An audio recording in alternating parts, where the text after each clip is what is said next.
આજે માગસર વદ આઠમ છે, શુક્રવાર છે, તારીખ 12/12/2025 વર્ષ છે. કાલને કાનના પ્રસંગની વાત કરી હતી કે કાન કેવી રીતે જીતાય. તો કે જેવી રીતે આપણે મનગમતી વસ્તુ હોય તેમાં સાંભળવાની આપણી ઈચ્છા થાય તો એને સાંભળીએ, ત્યાં કાન છેજે છેજે દોરાઈ જાય. એક વસ્તુ એવી હતી, પ્રેમાનંદ સ્વામી સુરતમાંથી નીકળ્યા. હવે પ્રેમાનંદ સ્વામી તો સંગીત પ્રિય પુરુષ, એટલે સંગીતનો સ્વર જુણાય ત્યાં એને થોડી પ્રીતિ જરૂર જાય. શ્રીજી મહારાજ સાથે હતા. કેટલું મહારાજની ટ્રેનિંગ જુઓ, ટ્રેનિંગ કેટલી ભયંકર હશે. મહારાજની સાથે 500-600 પરમહંસો ચાલ્યા જતા હતા. તો રસ્તામાં ચાલતા ચાલતા એક સંગીત ક્લાસમાં સંગીત ચાલતું હતું. એટલે પ્રેમાનંદ સ્વામી જરા ધીરા પડી ગયા, કારણ કે સંગીત મરમગના ખરા ને, એટલે સંગીત બહુ સરસ ચાલતું હતું. એટલે પ્રેમાનંદ સ્વામી તે અટકી ગયા. એટલે મહારાજે ત્યાં જઈને કહ્યું કે સ્વામી શું થયું, કેમ ધીમા પડ્યા, તે અટકી કેમ ગયા? તો મહારાજ કે એ તો સંગીત વાગતું હતું એટલે જરા મન ખેંચાણું. તો કે એ મન અમારી મૂર્તિમાં નથી ખેંચાતું, ત્યાં ખેંચાય છે. તો એ તો લૌકિક ગીતો ગાય છે, એમાં મન ક્યાં ખેંચાય? આટલી નાની ટકોર શ્રીજી મહારાજે કરી કે સંગીત જ્ઞાતે બીજું કંઈ ખોટું નહોતું કર્યું, પણ છે એક સંગીત વાગતું હતું, મન ગયું. ત્યારે પ્રેમાનંદ સ્વામીને કહ્યું, સ્વામી આ છિદ્ર કહેવાય, આ એક જગ્યાએ ગયું બીજી જગ્યાએ જશે, માટે એ સીતાવ નથી. એક જ ભગવાનની મૂર્તિનો લક્ષ્ય રાખીને કીર્તન ગાઓ.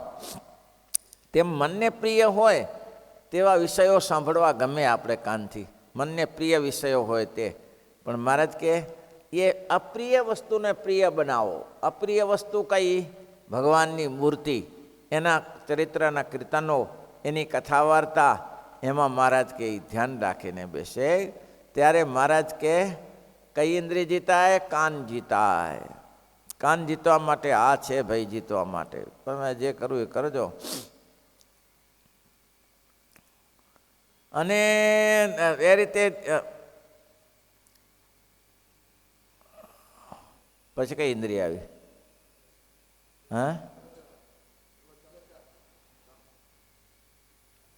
એમાં શું કીધું મહારાજે? ટાઢ, તડકો.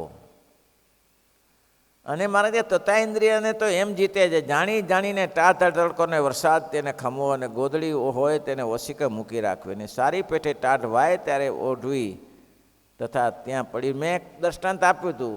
એક માતાને છોકરો જતો તો તપ કરવા, તો માતાએ કહ્યું, એની મમ્મીએ એવું કહ્યું કે તપ કરવા જા તો વાંધો નહીં, પણ 7 વાનાની સુખડી જમજે અને ફૂલની પથારી ઉપર ઉપજે, ઊંઘજે. હવે આ તપ કરવાનો વિષય છે. ફૂલની પથારી ઉપર ઊંઘો, 7 વાનાની સુખડી, મલમલના વસ્ત્ર પહેરજે, જા, તારો પંથ ભગવાન સુગમ કરી દે, સફળ કરી દે. છોકરું પણ ગુણીને સમજી ગયું, સારું. ભૂખ લાગે ખાય જ નહીં, અને જ્યારે પછી જે સુખા રોટલા મળે, 2-3 દિવસનો ભૂખ્યો થયો હોય, અને એ પણ એને 7 વાનાની સુખડી જેવા લાગે ત્યારે ભોજન કરે. વસ્ત્ર શરીર ઉપર નાખે જ ને, કોપીન પર પડ્યો રહે, ભગવાનની પ્રસન્નતા થાય છે. મહાપુરુષ દાસે લખ્યું ને કે મને ભગવાન પ્રસન્ન કરવાતા, મને મહારાજને મેળવવાતા, તો હું કોપીન પર નદીની રેતીમાં 12-2 વાગ્યા સુધી પડ્યો રહું. આ બાજુ પડખું તપે તો આ બાજુ સૂઈ જાઉં, આ બાજુ સૂઈ જાઉં. એમાં શ્રીજી મહારાજ રાજી થઈને દર્શન કર્યું કે રહેવા દે ભૈયા, ત્વચાનો તરતાને જીત્યો તો આ કરવું જ પડે, ના કરવું પડે. વિષયો જીત્યા સિવાય થાય નહીં, કોઈ કામ ના થાય. વિષયો જીતવા જ પડે. અને મહારાજ કે એવી ઠંડી ચડે કે એવી ગરમી ચડે ત્યારે ગમે તેવા કંતનના કોથળા ઉપર નાખીએ ને તો એ કેવું લાગે? મલમલ જેવું લાગે કે બહુ સરસ લાગે છે. હવે જેવી રીતે કોઈને તાવ ચડ્યો હોય અને 3-4 ડિગ્રી તાવ હોય, પછી એને એવો તાવ ચડે, પછી ગોધડા 2-3 નાખીને પૂછી હવે કેવું છે, તો હવે સારું લાગે છે. સારું લાગે ને, એ તો તાવ તો હતો જ, પણ એ સમયે ગોધડા ઓઢે તો સારું લાગે. તેવી રીતે આ ત્વચાને જીતવાનો ઉપાય મહારાજે બતાવ્યો કે આ રીતે ત્વચા જીતાય. ટાઢ તડકો ઓઢવીને જ્યાં પડે જ્યાં ત્યાં પડી રહ્યું એમ કરીને ત્વચા બાળી નાખે. એમ કરે ત્યારે ત્વચા ઇન્દ્રિય ચંચળતા તેને ટળી જાય છે. ત્યારે ચંચળતા એની ટળી જાય છે. એક એક ઇન્દ્રિયો છે જીતવા માટે છે. મોટા મોટાએ કહ્યું તું આ શરીર છે ને એ ભગવાન માટે છે. આ શરીર કોના માટે છે? ભગવાન માટે છે. આ શરીર જગતના વિષય સુખ લેવા માટે નથી. પ્રસન્નજીત મહારાજાએ પોતાની ઇન્દ્રિયોને કેવી રીતે વાળી હતી. પોતાને એક ગામમાં બુદ્ધ આવ્યા હતા. એટલે પ્રસન્નજીત મહારાજા તે સમયે બુદ્ધનું ચલણ વધારે હતું. એટલે પ્રસન્નજીત મહારાજ પોતાના મંત્રી સહિત એને પગે લાગવા ગયા. હવે આ તો સમ્રાટ હતા. હવે સમ્રાટ પેલા નીચે નમી ભગવાન અને મહાત્માજીને બુદ્ધના ચરણમાં પડી અને પગે લાગ્યા. બુદ્ધે આશીર્વાદ આપ્યા પ્રસન્નજીત મહારાજા સમ્રાટને. પછી ત્યાંથી પાછા વર્યા.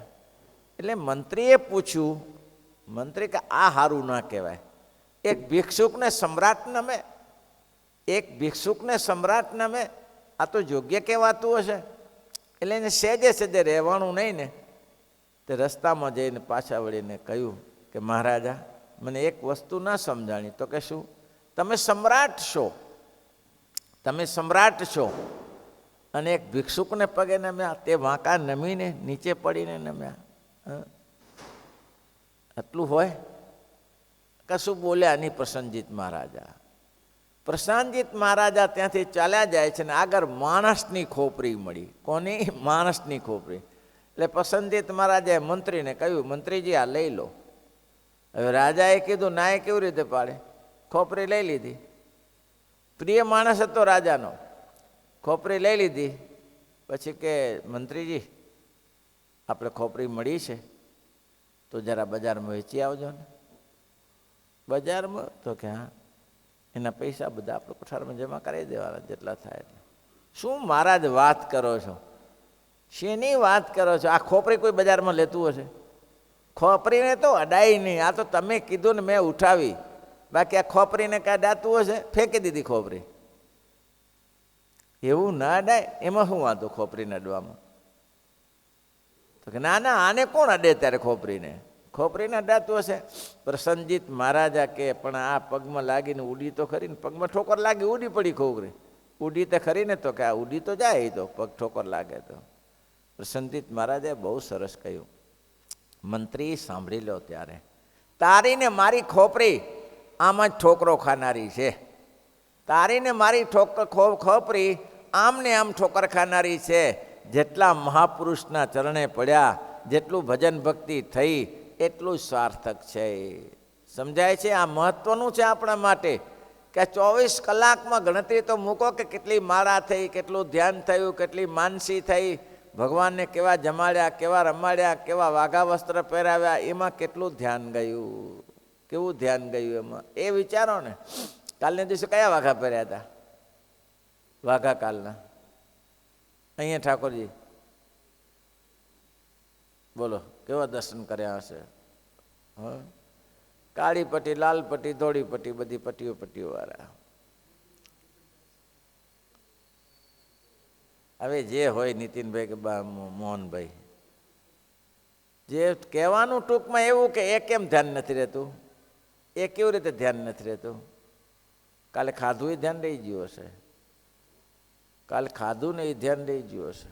બોલો, ખાવામાં ધ્યાન રહી ગયું કે દાળ ભાત તો હોય જ, લાડુ વિશેષ અથવા કોઈ બીજું જે આવ્યું હોય તે આ વિશેષ હતી આઈટમ, એમાં કેમ યાદ રહી જાય છે? અરે આ ઇન્દ્રિયોનો આમ.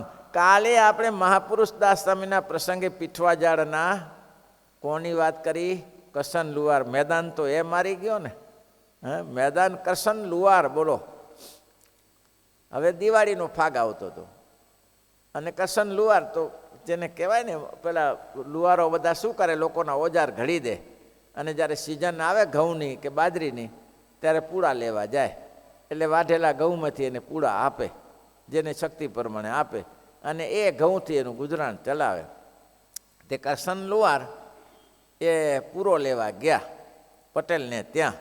પટેલને ત્યાં પૂરો લેવા, પટેલને ત્યાં સારું મળે તો બીજા બધા થોડું થોડું ઠીક આપે એમ. અને લુહારોને તો આનાથી ચાલતું. પેલા લોહાર છે, બધા હરિજન ભક્તો છે, આ બધા આ રીતે એનું ગુજરાન ચાલતું. અમારા વખતમાં આવી રીતે ચાલતું. ખેતરમાં આવે અને બળદગાડું લઈને આવે, લઈ જાય, થોડા ઘઉં લઈ જાય, ઘઉં લઈને કાપેલા જ ઘઉં આખા એમને લઈ જાય, પછી ચોખ્ખા કરે ત્યાં જઈને. આવું હતું. પૂરો લેવા ગયા એટલે બીજો ગઠિયો હતો ને એને શું કીધું, મહારાજા એટલે કે બાપુ કહેવાય, ગામધણી. એટલે કીધું કે જુઓ આ કસન લુહાર આવે છે, અમે બધા તમારું માનીએ ને, તમે કહો એમ જ કરીએ ને, અમે તો હા કરવું જ પડે ને, હું ગામધણી છું. આ કસન લુહાર ના કરે એ સ્વામિનારાયણીઓ છે, પાકો સ્વામિનારાયણીઓ ના કરે. બોલો અમે તો બધા તમે જેમ કહો એમ કરી. તો કે શું કરે ને કેમ ના કરે? તો કે તમે એને કહો કે હોળીનો ફાગ છે અને ફાગમાં બધે અપશબ્દ બોલાવો, ગાળ બોલાવો. સ્વામિનારાયણને ગાળ ભાંડે એક. બોલો શું રસ થતો હતો? રસ શું પડતો હતો? સ્વામિનારાયણને ગાળ ભાંગે. લે કે બોલાવી દઉં, એમાં શું વાંધો? કે ફાગમાં તો બધું થાય. એમાં કસન લુહાર આવ્યા પૂરો લેવા. એટલે કે પૂરો નહીં, 5 કરશી અનાજ આપું. કેટલું? 5 કરશી અનાજ. ઘઉં આપું, મારા ખેતરમાંથી આપું, અને ત્યાંથી આખા ખરવાડમાં પેલે ખરવાડ થતું ભરાતું ત્યાંથી આપું. અને એ ન હોય તો બધા ઘઉં આપી દઉં તમને, પણ હું કહું એટલું કરવું પડે. એક ગાળ બોલો, સ્વામિનારાયણ ગાળ બોલો. ફાગ છે, ફાગમાં તો બોલાય. હોળીના ફાગમાં બધા બોલતા જ હોય ને. કસન લુહાર શું કહે છે? બાપુ આટલા બધા સવાર ઉઠીને ગાળો બોલે, ઓછી પડી તમને? હા, આટલા બધા સવારમાં ઉઠીને હોળીના ફાગમાં ગાળો જ બોલે છે, એ ઓછી પડી હતી તમારી? મારી પાસે પાછું બોલાવાનું છે, મારે તારી પાસે બોલાવાનું છે. તો કે હું ના બોલું. કસન લુહારે બહુ સરસ કહ્યું. ઘણી અલગ વાતો છે. કસન લુહાર કહે કે ગોળની દુકાને જાય તો ગોળ જ મળે, ખોર ના મળે. ગોળની દુકાને ખોર મળે, ગોળ જ મળે. દવાની દુકાને જઈને કે 5 કિલો ઘી આપો, ક્યાંથી થાય ભાઈ? દવાની દુકાને 5 કિલો ઘી, દવાનું ઘી મળતું હશે, બાકી તમને રોટલીમાં ખાવા માટેનું ઘી દવાનું તો મળે ભાઈ? ભાઈઓ મળે? મેડિકલ સ્ટોરમાં જઈને પૂછ્યો, 10 કિલો ડબ્બા, 15 કિલોનો એક ડબ્બો ઘીનો આપી દો. મેડિકલમાંથી એ ક્યાંથી મળે? કસન લુહાર કે જે ભાઈ થતું એમ થાય, મારી દુકાનમાં જે હોય જ અપાય, બીજું ના અપાય. કહેતો તો ધૂન કરવું અડધી કલાક, અડધી કલાક ધૂન બોલું, 2 કીર્તને બોલી દઉં તમને. તો કે એ મારે કંઈ સાંભળવું નથી, એ કંઈ મારે સાંભળતું. હું કહું છું 2 ગાળ બોલ. તો કે નહીં થાય મહારાજ, નહીં તો નહીં થાય. તો કે ના, આજને આજ ગામ છોડવું પડશે, આ મારું ગામ છે. છોડી દઉં બાપુ? કે છોડી દઉં. લ્યો હવે આટલો મોટો વ્યવહાર કસન લુહારનો, અને ગામ છોડી દીધું. ક્યાં રહેવા ગયા? તરગડી રહેવા ગયા. ત્યાં ગયા રહેવા માટે. બોલો તે હેરાન થયા? ગામ છોડીને જાય તો ક્યાં કે જલસા હોય ત્યાં હેરાન થવું પડ્યું, પણ ટ્રસ્ટનો મસ્ત ન થયો. તરકની મહાપુરુષ જુનાગઢમાં મળ્યા કે સ્વામી ગુણાતીતાન સ્વામી કીધું, સ્વામી મારે આવું થયું છે. નિષ્ઠાવાળા હરિભક્તોને જીવા જોશીને ધન્યવાદ આપીએ. ગામ છોડવું પડે તો છોડી દે. પીઠોળી રહીને રહ્યા, અને છોડવું પડ્યું. કયું ગામ છોડવું પડ્યું?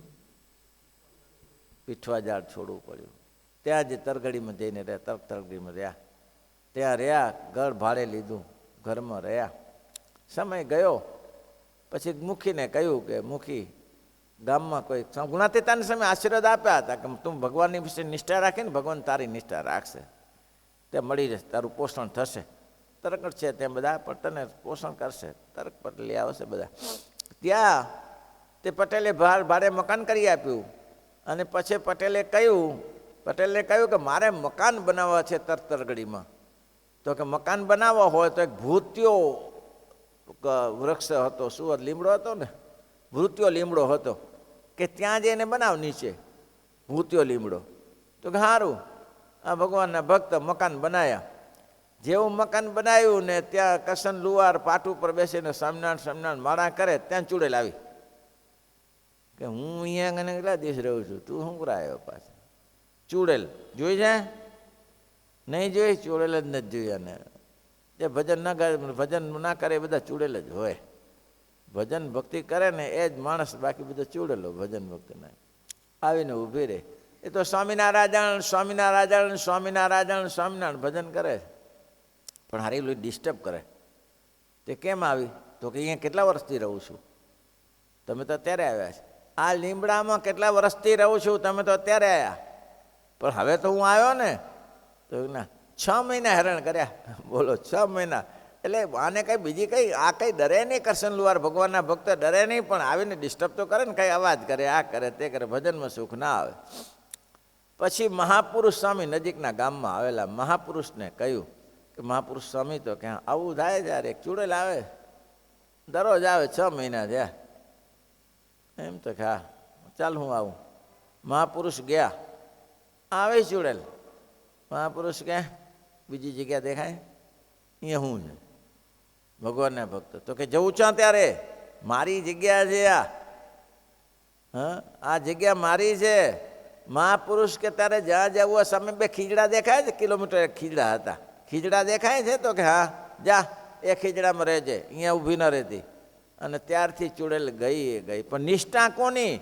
આવા હેરાન થયા, પરેશાન થયા, પણ તો બસ ઇન્દ્રિયોનો ઉપયોગ કરી લીધો કે આ ભગવાનને શરીર આપ્યું છે ને, આ શરીર જલસા કરવા માટે, ખાઈ પીને મોજ મજા કરવા માટે આ શરીર નથી, આ પ્રભુનું ભજન કરી લેવા માટે છે. પછી ભગવાન કહે છે તો એની ઇન્દ્રિયની તંત્રતા તળે. કઈ રીતે? ચામડીની તંત્રતા તળે. પછી હાથની તંત્રતા ટાળવી હોય તો શું કરવું પડે? ભગવાનની સેવામાં લગાડ. ફૂલહાર પૂરવા માટે, સાવણી કાઢવા માટે, અહીંયા આવે ત્યારે સાવણી મૂકી રાખવાની, સાવણી કાઢી નાખવાની. એ કંઈ તો કર્મચારીઓ કરે જ ને. કર્મચારીઓ કરશો તો કર્મચારીઓ મળશે, તમે કરશો તો તમને મળશે, સેવા કરશો તો. એ હીરાભાઈની વાત હું કરું છું ને, ઓળબેનની, નવા ગામમાં. એ નવા ગામમાં ઓળબેન બહુ ભાવથી ઓળોપું કરે, લીપે, સફાઈ કરે, મંદિર નોકર કરતી, 1.5 રૂપિયા પગાર લેતી હતી, પણ સેવા બહુ સરસ કરે, બહુ સેવા સરસ કરે. અને એને એવી આમ સેવા કરતાં કરતાં લક્ષ લાગી ગયો ને, સમાધિ થવા લાગી લ્યો. હવે ઓળબેન પણ સેવા કરે. આહા હા હા, મારું કેવું ભાગ્ય છે, મને મહારાજે કેવી દયા કરી, આહા આ જગ્યાએ સેવાનો લાભ મળી ગયો. એવી સેવા કરે, એવી સેવા કરે, સમાધિ થઈ ગઈ. અને એક ફેર સમાધિમાં ગઈ અને મહારાજ મંદિર બનાવતો, મારા મકાન બંગલો બનાવતો. મહારાજ કે આ શું કરો છો? મહારાજ બંગલો બનાવું છું. કેમ? પણ આ અમારે તો ચૂનો હોય, ઈંટો હોય ને આ બધું, તમારે બધું સોનું જ છે. ઈંટો એ સોનાની ને રેતી એ સોનાની ને. પણ મહારાજ અહીંયા તો આ જોઈએ ને બીજું હોય ત્યારે. ગજબ છે મહારાજ. તે આ બંગલો કોના માટે બનાવ છે? હીરાભાઈ માટે. હવે હીરાભાઈએ મંદિર નવા ગામનું કહ્યું હતું. હીરાભાઈ માટે? તો કે હા, સરસ સરસ. કેટલા દિવસે પૂરો થાય? 6 મહિના લાગશે, 6 મહિના લાગશે. એમ? તો સારું સારું. બેન જાગ્યા સમાધિમાંથી પૂછ્યું હીરાભાઈ, હીરાભાઈ? તો કે હા, મહારાજ તો તમારા માટે બંગલો બનાવે છે અક્ષરધામમાં. મારા માટે? તો કે હા, હું જઈને આવી, જોઈને આવી. અને બધું સોના ચાંદીનું, સોનાનું, બધો બંગલો સોનાનો, આખો બંગલો સોના ચાંદી, સોનાથી જ માંદીએ નહીં, સોનાથી. હીરાભાઈ રાગે રહીને પૂછ્યું કે પૂછ, બીજું કંઈ વાત કરી? તો હા કરીને. શું? તો કે 6 મહિના પૂરો થશે. એમ? તો હા. હીરાભાઈ લખી રાખ્યું, 6 મહિના પછી આપણો બંગલો પૂરો થાય એટલે આપણે જવાનું જોઈએ ને, એટલા માટે પૂરો થવાનો ને. અને 6 મહિના પછી હીરા ભગત એના છોકરાએ કીધું કે આ ઉઘરાણી સારંગપુરમાં બાકી છે, નવા ગામ સારંગપુરમાં બાકી છે. તો કે હવે મારે ટાઈમ નથી રહેતો. અલ્યા તો કે બાપા તમારો ગુરુરાણી નહીં આવે. તો કે હાલો ત્યારે કાલે પમદિવસે પાછું આવી જશે. તો કે કાલે જ આવી જશું. ગયા, રાત્રિ રોકાણા, ઉઘરાણી કરી અને વરસાદ થયો, નદીમાં ભરચક પાણી આવ્યું. કે હવે ત્યાંથી જઈશ, મારે તો કાલનો ટાઈમ છે, જશું કેવી રીતે? તો કે ચિંતા ન કરો બાપા, આપણે પહોંચે. પાડા મગાવ્યા, 2 પાડા ઉપર બેઠી અને પેલી બાજુ નદી પાર કરી ગયા. અને ગયા બીજે ત્રીજે દિવસે કહી દીધું કે બપોરે મહારાજ 12 વાગે આવવાના છે. અને શ્રીજી મહારાજ 12 વાગે લઈ ગયા. આ મેદાન મારી ગયા કહેવાય. આવું કામ કરાય ભાઈ. ચંચળતા ટાળી હોય, ચંચળતા ટાળીને શું કરવાનું? તારે ભગવાનને રાજી કરવા માટે જ છે ને. હાથ ચંચળ હોય તો શું કરવું? કહે છે હાથની ચંચળતા એમ ટળે જ્યારે હાથ નવરા હોય ત્યારે હાથમાં માળા રાખીને શ્વાસોશ્વાસે ભગવાનનું નામ લઈને માળાને ફેરવી. નવરા ન રહેવા દેવા, હાથ નવરા દેવાય. શું ધંધો કરવાનો? હાથમાં માળા રાખવાની. સ્વામિનારાયણ સ્વામિનારાયણ, હાથમાં માળા રાખ. ધંધામાં તો જપ્યું રાખવાનું, જપ્યું રાખવાનું, માળા કરતી જાવ. સ્વામિનારાયણ સ્વામિનારાયણ સ્વામિનારાયણ સ્વામિનારાયણ સ્વામિનારાયણ સ્વામિનારાયણ સ્વામિનારાયણ સ્વામિનારાયણ જપ્યા કરો, જપ્યા કરો. ભગવાને શેના માટે આપ્યા? હાથ શેના માટે આપ્યા? માળા કરવા માટે હાથ આપ્યા છે. અને માળા કરતો નથી. મેં કીધું ને, જીઓ તો સોનું ખરીદવાનું મૂળા ખરીદીને પાછો આવ્યો. આપણે આવ્યા છીએ ભગવાનને મેળવવા માટે, અને જગતના લોચા લઈને પાછા આવ્યા. મેરી ચુનરી મેં પડી ગયો દાગ પ્રિયા, મેરી ચુનરી મેં પડી પ્રિયા, મલી મલી ધોઈ દાગ ન નિકલે, મલી મલી ધોઈ દાગ ન નિકલે, જ્ઞાન કો સાબુ લગાય પ્રિયા, જ્ઞાન કો સાબુ લગાય પ્રિયા, મેરી ચુનરી મેં પડી ગયો દાગ પ્રિયા, મેરી ચુનરી મેં પડી ગયો. ભગવાને આ ચાદર આપી છે, ત્યાંથી શરીર રૂપી ચાદર પુરુષોત્તમ નારાયણ આપી છે. ચોખ્ખી લાવજે, પાછો ગંદી ના કરતો. આ ચાદરને મહારાજને સ્વચ્છ કરીને લઈ જવાની છે, ગંદી કરીને નહીં. કામ, ક્રોધ, લોભ, મોહ, મત્સર, આશા, તૃષ્ણા ઇત્યાદિ અંદર પડતાના દાગા ના પડી જાય અંદર, એવી સ્વચ્છ રાખીને ભગવાન સુધી પહોંચવાની છે. એટલે મહારાજ કે હાથની ચંચળતા હોય, હાથ જો ચંચળ હોય તો શું કરવું પડે? તો કે હાથમાં માળા લેવી, માળા લઈને ભજન કરવું. સ્વામિનારાયણ સ્વામિનારાયણ સ્વામિનારાયણ સ્વામિનારાયણ ભજન કર્યા કરવાનું. અને જીતાય તો હાથ જીતાય, હાથમાં માળા લઈને ફરે તો. હવે શિષ્ણ ચંચળ હોય, આ જીવવાની અવસ્થામાં બધા ધર્મ ગુણધર્મ મહારાજે સ્પષ્ટ કહ્યું. મહારાજે કોઈ વસ્તુની ખામી નથી રાખી. જે તને મહારાજ કે આ જીવને કામનો વેગ હોય છે ને હોય છે. એ ભલે ગરીબ, એ પછી કરોડોપતિ હોય કે રાંકપતિ હોય, તો એને કરોડોનો વેગ હોય છે ને હોય છે. તો એ જગ્યાએ ખંજોળ થાય તો મહારાજ કે ખંજોળા જશો તો વિકાર થશે, બીજું શું થશે? પણ એને કરતાં એ વસ્તુને છોડી જ દેવી, પોતાની મેળે ખસ થાય, દાદર થાય, આ બધું એ એરિયામાં થતું જ હોય છે. તો એ જગ્યાએ એનું ચિંતન ના કરો, એના ચિંતનથી રહિત થાવ, તો પોતાની મેળે એ રોગ ટળી જશે, એની પોતાની મેળે શાંત થઈ જશે. તમે મચ્છર કરડ્યું હોય, અને મચ્છર કરડ્યું હોય તો એને તમે ખંજોળ કરો તો મારું ઢીમડું થઈ જાય કે નહીં? મચ્છર કર્યું હોય પણ સહેજ આમ રહેવા દો તમે, તો પોતાની મેળે 2-5 મિનિટમાં એ બધું ઘસાય પૂરું થઈ ઉતરી જાય છે. જો તેમ તમને કોઈ શિષ્ણેન્દ્રિય ચંચલ હોય, એક બહુ સરસ મહાત્મા વર્ષો પહેલાં ભુજમાં મળેલા, એમને મેં કીધું, બાબાજી ભોજન કિયા? તો કે નહીં, ભોજન की आवश्यकता नहीं है. मैं जो कहाँ पर भोजन किया था? तो क्या भोजन तो कहाँ, ये सभी भोजन है ना, आमली का पत्ता है, पीपल का पत्ता, ये सब भोजन, इसमें शरीर के लिए कुछ करना है, इसमें क्या है? तो એને બહુ સરસ કહ્યું કે જે એક નેત્રને જીતે, એક શિષ્ણુને જીતે અને પેટને જીતે, એક રસનાને જીતે, પેટને જીતે, શિષ્ણુને જીતે, 3 વસ્તુ જીતે એ બ્રહ્માંડ જીત્યો. એને કાંઈ કરવા જેવું નથી. અને આમાં જ હેરાન થાય છે. મોસ્ટ લોક ખાધામાં હેરાન થાય છે, ખાવા પીવામાં. વધારે તો 2 જ છે, ખાવાની પાછળ દુનિયા આખી પડી છે. તમે જાઓ, કોરોનો કાળ હોય, ભૂકંપ હોય, પણ શું કહેવાય, સરખેજ રોડ ઉપર એમાં કંઈ હોટલોની કંઈ કુદીસ કામ નથી આવી. કોરોના પ્રસંગમાં હોટલો મંદ ન પડી, એમને તેજ ચાલી. ઘરે કોરોનો આવે પણ અહીંયા કોરોનો પાછો ચાલ્યો જાય, હોટલોમાં ચાલ્યો જાય, ત્યાં ઊભો ન રહે. ગરમી વધારે હોય ને ત્યાં, એટલે ચાલ્યો જાય. ભીડ હોય ત્યાંથી પછી કોરોનાની જગ્યા ક્યાં મળે ભીડમાં? તો લોકો કોરોનો પ્રસંગ હતો તો એ ખાવા પીવામાં પાછા નહીં પડતા. શ્રીપતિમ શ્રીધરમ સર્વદેવેશ્વર.